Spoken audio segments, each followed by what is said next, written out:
પંચમહાલમાં લોનના બહાને કરોડોનું ફુલેકું ફેરવી નાખ્યું। હાલોલમાં ફાઇનાન્સ કંપનીનો સંચાલક ફરાર થઈ ગયો છે। લોકો પાસેથી કરોડો ઉઘરાવીને હવે સંચાલક ફરાર થઈ ગયો। લોન લેવા માટે રોકડ રકમ સંચાલકોને ચૂકવવામાં આવતી હતી। રૂપિયા પડાવતા સંચાલકોનો વિડીયો સામે આવ્યો। લોનના બહાને 50થી વધુ લોકો પાસે રૂપિયા પડાવ્યા હતા। અંદાજિત 5 કરોડનું ઉઘરાણું કરાયું હોવાની ચર્ચા છે। લોન રકમના અમુક ટકા ઇન્સ્યોરન્સનું જણાવીને પડાવ્યા હતા રૂપિયા। ભોગ બનનારાઓએ એકત્ર થઈ અને પોલીસ ફરિયાદ કરી। ન્યૂઝપેપરમાં પેમ્ફલેટનું સંચાલકોએ વિતરણ કર્યું હતું। પેમ્ફલેટના આધારે લોનની જરૂરિયાત ધરાવનારાઓએ સંપર્ક કર્યો હતો।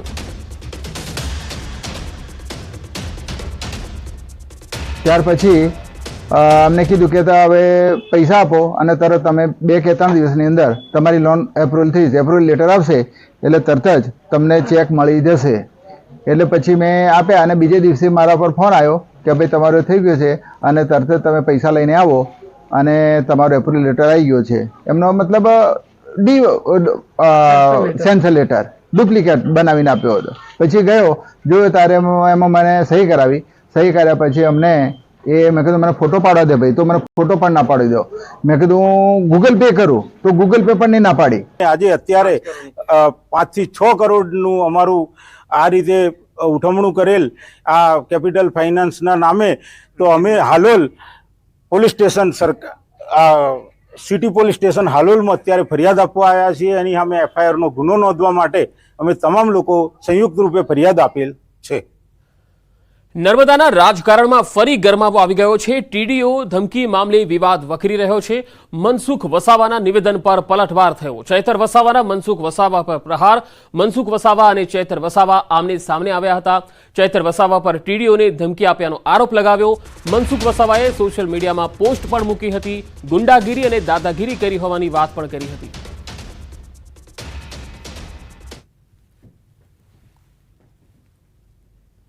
આખું ટોળું લઈને ચૈતરભાઈ વસાવા આવ્યા, લગભગ 150 જેટલા લોકો, અને એમાં મોટા ભાગના દારૂ પીધેલા હતા અને આખો ઓફિસનો અમારો ઘેરાવો કરી લીધો।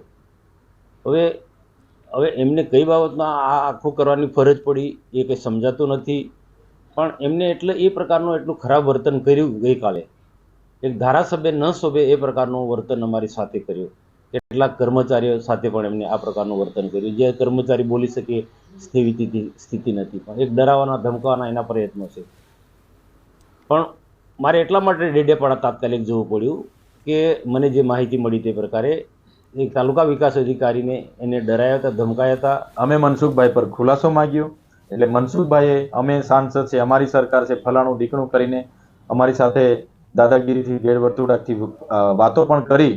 ત્યારે અમે પોલીસ સ્ટેશને જઈને ડીવાયએસપી શ્રીને અમે નામજોગ ફરિયાદ આપી છે અને જે પણ એમણે અમને આમંત્રિત કર્યા અને જે ઉશ્કેરણીજનક માહોલ ત્યાં બગાડવાની પ્રયાસો કર્યા। ભાવનગરમાં ગારિયાધારના રાજકારણમાં ગરમાવો આવી ગયો છે। ગારિયાધાર શહેર પ્રમુખની સીએમને રજૂઆત। મામલતદાર અને ચીફ ઓફિસર પર આરોપ લગાવ્યા। આપના ધારાસભ્યની ખુશામત કરતા હોવાના આરોપ લગાવ્યા। સ્થાનિકો પ્રત્યે બેજવાબદારી ભર્યા વલણનો આરોપ લગાવ્યો।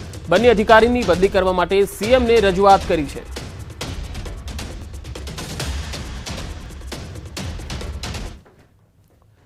બરવાડા નગરપાલિકા કચેરીને તાળાબંધી કરી દેવાઈ છે। ગટરના ગંદા પાણીથી લોકો ત્રાસી ગયા છે। બરવાડા શહેરના અનેક વિસ્તારોમાં સતત ઉભરાતા ગટરના ગંદા પાણીથી લોકો ત્રાસ્યા છે। અનેક વિસ્તારોમાં ગટરના પાણી ઉભરાઈ અને રોડ પર ફરી વળ્યા। ગટરના ગંદા પાણીમાંથી રહીશો પસાર થવા મજબૂર છે, તો વિસ્તારમાં રોગચાળો ફાટી નીકળવાની પણ દહેશત વ્યક્ત કરતા સ્થાનિકો ખૂબ જ હેરાન છે। ગટર લાઇનની જે કામગીરી છે એમાં ભ્રષ્ટાચાર સાથે બોગસ કામગીરી થઈ હોવાના પણ ગંભીર આક્ષેપો સ્થાનિકો લગાવી રહ્યા છે। જ્યાં સુધી ગટરના ગંદા પાણીનો નિકાલ ન થાય ત્યાં સુધી તાળાબંધી સાથે સ્થાનિકો નગરપાલિકા પરિસરમાં બેસી વિરોધ દર્શાવે તેવું પણ નિવેદન આપ્યું। બરવાડા ગામમાં પ્રજા છેલ્લા 1 વર્ષથી જે ભૂગર્ભ ગટર લાઈન છે એની ગંદકી જે બરવાડાના મુખ્ય માર્ગોમાં આવી રહી છે, જેથી પ્રજા એટલી ત્રાહિમામ પોકારી ગઈ છે કે વિસ્તારોમાં નીકળવું મુશ્કેલ થઈ ગયું છે। અમારા શેરીમાં ગટર લાઈનનું પાણી 24 કલાક બહાર આવે છે અને રોગચાળો થાય છે, 100% થાય એવી શક્યતા છે અને હાલ એવી છે જ નહીં પોઝિશન। આ તરફ મોરબીમાં ગટર ઉભરાવાની સમસ્યાથી વેપારીઓ પણ ત્રાહિમામ છે, પરેશાન થઈ ગયા છે। વેપારીઓ મોરબી નગરપાલિકા ખાતે રજૂઆત કરવા પહોંચ્યા હતા।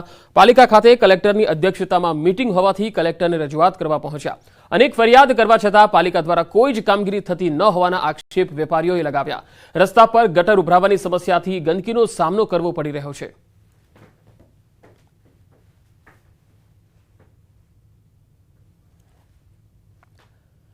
વલસાડ જિલ્લામાં શિક્ષણ વિભાગ દ્વારા આજે મદ્રેસાઓમાં ચેકિંગ કરવામાં આવ્યું। જિલ્લામાં 36 જેટલા મદ્રેસાઓ આવેલા છે। આ મદ્રેસાઓમાં વિદ્યાર્થીઓને કેવો અભ્યાસ કરાવવામાં આવી રહ્યો છે, શું સુવિધાઓ ઉપલબ્ધ કરાવવામાં આવી રહી છે તેનો સર્વે કરવામાં આવ્યો।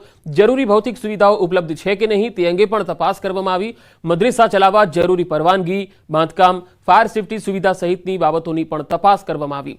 શિક્ષણ વિભાગ દ્વારા તપાસનો વિશેષ રિપોર્ટ તૈયાર કરી સરકાર સમક્ષ રજૂઆત કરવામાં આવશે। ત્યારબાદ સરકાર તરફથી આવતા આદેશ મુજબ જરૂરી કાર્યવાહી કરવામાં આવશે।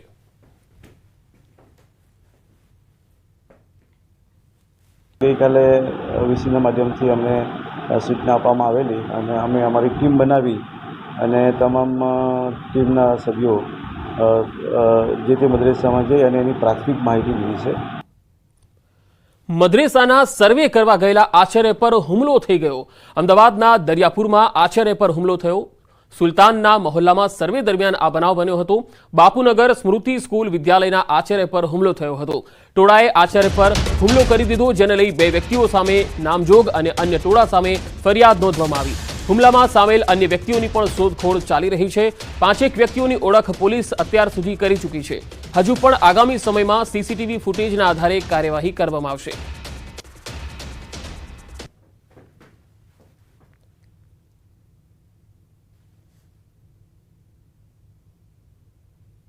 તો હું જો ફોટો પાડવા જોઈએ 10-15 પહેલા આવીને તો મારું ટાપલી દાવ ચાલુ કરી દીધો ને પછી તો 100-150 માણસો આવીને ટાપલી કોઈ આપણને છૂટવાની જગ્યા ના મળે।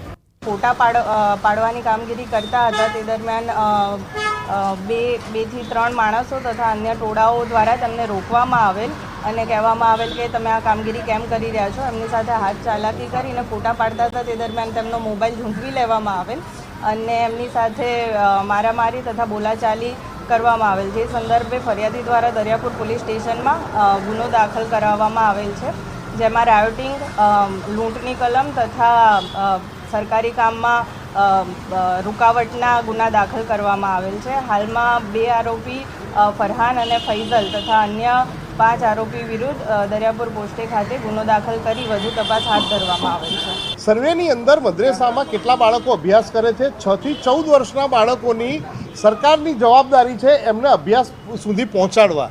એ 6 થી 14 વર્ષના બાળકોનું ટ્રેકિંગ કરવું, મદ્રેસામાં જતા બાળકો રેગ્યુલર સ્કૂલિંગમાં જાય છે કે નહીં એની તપાસ કરવી, એ બાળકો મદ્રેસામાં જે જાય છે એ લોકો કઈ શાળામાં ભણી રહ્યા છે, આ બધી માહિતીનું એકત્રીકરણ કરવા માટે અમારા કર્મચારીને ત્યાં મોકલવામાં આવેલા હતા। પ્રધાનમંત્રી નરેન્દ્ર મોદીની ડિગ્રી માંગવાની બાબતે થયેલ બદનક્ષી કેસના મામલે દિલ્હીના મુખ્યમંત્રી અરવિંદ કેજરીવાલના વકીલે કોર્ટ સમક્ષ મુદત માંગી। અરવિંદ કેજરીવાલ હાલ સુપ્રીમ કોર્ટમાંથી લીકર કેસમાં શરતી જામીન પર મુક્ત છે। દિલ્હીમાં 25 મેના રોજ અને પંજાબમાં 1 જૂનના રોજ લોકસભા ચૂંટણીને લઈને માંગવામાં આવી મુદત। વધુ સુનાવણી 15 જૂનના રોજ હાથ ધરવામાં આવશે। આજે જે બદનક્ષીનો કેસ હતો ગુજરાત યુનિવર્સિટીએ જે અરવિંદ કેજરીવાલ અને સંજય સિંહ ઉપર કર્યો છે, એમાં સામે પક્ષથી જે છે એમણે મુદ્દતની અરજી જે છે સબમિટ કરી છે, કોર્ટમાં નામદાર કોર્ટમાં રજૂ કર્યું છે અને કારણો લખ્યા છે કે એ જે છે એમને ઇલેક્શનના પ્રચારમાં ને બધામાં બિઝી છે, આવી નથી શકતા। રાજકોટમાં વાયરલ પોસ્ટ બાદ આરટીઓ સતર્ક થઈ ગયું છે। ટેસ્ટ વિના લાયસન્સ કાઢી આપવાની પોસ્ટ વાયરલ થઈ હતી। આરટીઓ દ્વારા બી ડિવિઝન પોલીસમાં અરજી કરાઈ, ત્યારે આરટીઓ ઇન્સ્પેક્ટરે કહ્યું ફી પણ ઓનલાઈન ભરવામાં આવે છે, અરજી પણ ઓનલાઈન કરવામાં આવે, છતાં જેની પણ સંડોવણી હશે તેની સામે કાયદેસરની કાર્યવાહી થશે। બીજી તરફ હવે વગર ટ્રાયલે લાયસન્સ આપવાની જાહેરાત કરનાર રાજદીપસિંહે કહ્યું આ સરકારમાં પોલીસ તંત્ર અને આરટીઓ વિભાગ એલર્ટ છે, એટલે ઘરે બેઠા લાયસન્સ શક્ય જ નથી। મારા ડિઝાઇનરથી લખવામાં ભૂલ થઈ છે, હું આ લખાણ બદલ દિલગીરી વ્યક્ત કરું છું। હાલ તો આ સમગ્ર મામલે તપાસ ચાલી રહી છે। તે રીતે એમને પોસ્ટ મૂકી છે કે 2 વ્હીલર અને 4 વ્હીલરના લાયસન્સ ટેસ્ટ આપ્યા વગર મળી રહે તેમ છે, એટલે એના માટે જ બી ડિવિઝન પોલીસ સ્ટેશનની અંદર આપણે તપાસ માટે કાર્યવાહી કરવા માટે જણાવેલ છે. પ્રાથમિક તપાસમાં શું સામે આવ્યું છે? પ્રાથમિક તપાસમાં હજી સુધી આપણાને કોઈ એવી માહિતી પોલીસ સ્ટેશન દ્વારા મળી નથી અને જે રીતે મળશે માહિતી એ રીતે આપણે પૂરી પાડવામાં આવશે. અને હા કે અમે જે પોસ્ટ કરી હતી એમાં જે કંઈ મારા ડિઝાઇનરથી જે કંઈ ભૂલ થઈ છે અને સોશિયલ મીડિયા જે કોઈ મારું અકાઉન્ટ સંભાળે છે એને ડાયરેક્ટ અજાણતા જ એને પેઇડ પ્રમોશનમાં નાખી દીધું હોવાથી તમને ડાયરેક્ટ બધાને શેર થઈ ગયું છે. એના માટે હું દિલગીર છું, પણ આવી કોઈ બાબત છે જ નહીં કે 8,000માં ઘર બેઠા લાયસન્સ કે વગર ટ્રાયલ લાયસન્સ મળે છે. ફરજિયાતપણે આરટીઓના નિયમ મુજબ આરટીઓની ફીસ પે કરીને 2 વ્હીલ અને 4 વ્હીલ માટે પહેલા લર્નિંગ લાયસન્સ માટે આવવાનું હોય છે અને લર્નિંગ લાયસન્સ મળી જાય અને પછી એના મહિના કે 30 દિવસનો જે કાંઈ સમય પીરિયડ હોય અને જે વેઇટિંગ હોય એ મુજબ 2 વ્હીલ અને 4 વ્હીલ માટે આવવાનું હોય છે. તો આ પોસિબલ જ નથી. કચ્છમાં હુમલા અને હત્યા કેસમાં 16 આરોપી સકંજામાં લેવાયા છે. રણમાં મીઠાની જમીન માટે હુમલો થયો હતો. કનમેર ગુડખર અભયારણ્યમાં આ ઘટના બની હતી. 17 લોકો સામે સામખિયાળીમાં ફરિયાદ નોંધાઈ હતી. હુમલામાં એક વ્યક્તિનું મૃત્યુ થઈ ગયું. તમામ આરોપીના કોર્ટે 7 દિવસના રિમાન્ડ મંજૂર કર્યા હતા.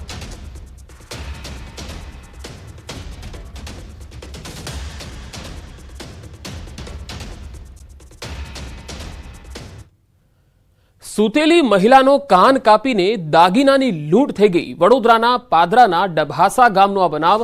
વૃદ્ધા સૂતેલા હતા અને તે સમયે મોઢું દબાવીને કાન કાપી મહિલાની સોનાની બુટ્ટી, વીંટી સહિતના દાગીનાની લૂંટનો બનાવ બન્યો. 2 અજાણ્યા લૂંટારુઓ લૂંટ કરીને ફરાર થઈ ગયા. અંદાજે 2 લાખના દાગીનાની લૂંટ થઈ છે. પાદરા પોલીસ આ સમગ્ર મામલે તપાસ કરી રહી છે. પાદરા પોલીસમાં ફરિયાદ દાખલ થઈ છે.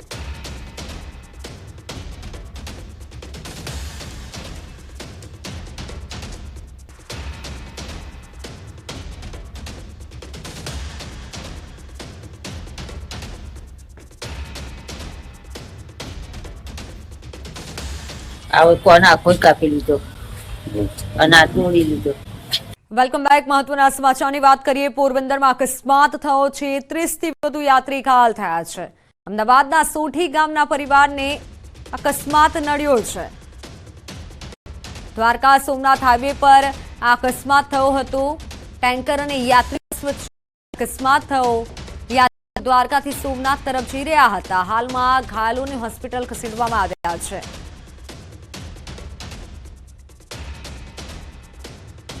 અકસ્માતમાં 30થી વધુ યાત્રી ઘાયલ થયા છે. તમામ ઘાયલોને હોસ્પિટલમાં સારવાર હેઠળ ખસેડાયા છે. સોઢી ગામના વતની કે જેઓનો અકસ્માત થયો, યાત્રીઓ દ્વારકાથી સોમનાથ તરફ જઈ રહ્યા હતા અને તે દરમિયાન તેઓને મોટો અકસ્માત નડ્યો છે. ટેન્કર અને યાત્રી બસ વચ્ચે આ અકસ્માત થયો હતો. તમામ યાત્રિકોને હાલ સારવાર હેઠળ ખસેડાયા છે. ઓનલાઈન પર સંવાદદાતા પ્રતિશ જોડાઈ ચુક્યા છે. પ્રતિશ, અકસ્માત કઈ રીતે થયો? ઘાયલોની હાલત અત્યારે કેવી છે? જી, આપને જણાવી દઉં કે પોરબંદર જિલ્લાની જે 3 માઇલ નજીક જે વાત છે ત્યાં જે યાત્રી બસ અને ટેન્કર વચ્ચે અકસ્માતની ઘટના બની છે, જેમાં યાત્રી બસમાં સવાર 50 જેટલા લોકોને જે નાની મોટી ઈજાઓ જે છે તે થઈ છે અને જે તમામ જે લોકો છે તેમને સારવાર અર્થે હાલ પોરબંદરની જે ભાવસીજી હોસ્પિટલ છે ત્યાં ખસેડવામાં આવ્યા છે. કહી શકાય કે આ જે અકસ્માત છે તે ટેન્કર વચ્ચે અને યાત્રી બસ વચ્ચે હોવાથી યાત્રી બસમાં જે તમામ લોકો, મોટાભાગના લોકો જે છે તેઓને નાની મોટી ઈજા જે છે તે થઈ છે અને તેઓને સારવાર માટે 108 મારફતે ભાવસીજી હોસ્પિટલ ખાતે ખસેડવામાં આવ્યા છે અને જે સારવાર છે તેઓને પ્રાથમિક હાલ આપવામાં આવી રહી છે. જી પ્રતિશ, આભાર માહિતી બદલ. તો આસામમાં શ્યામા પ્રસાદ રોડ પર ભીષણ આગ લાગી છે. સિલચરના બિલ્ડિંગમાં ભીષણ આગની ઘટના બની. આગના પગલે અનેક લોકોનું રેસ્ક્યુ કરવામાં આવી રહ્યું છે. અનેક લોકો ભયથી લટકી અને ભાગ્યા. બેંક સહિતની ઓફિસો પણ બિલ્ડિંગમાં આવેલી છે. ફાયર વિભાગની ગાડીઓ ઘટનાસ્થળે પહોંચી છે. આગના દ્રશ્યો સામે આવ્યા છે. દૂર દૂર સુધી ધુમાડાના ગોટે ગોટા જોવા મળી રહ્યા છે. જોકે અફરાતફરીનો માહોલ પણ સર્જાયો હતો. ભીષણ આગને બુઝાવવાની કામગીરી હાલ કરાવવામાં આવી રહી છે. જોકે ફાયર વિભાગ પણ ઘટનાસ્થળે પહોંચ્યું છે અને આગ બુઝાવવાની કામગીરી કરી રહ્યું છે.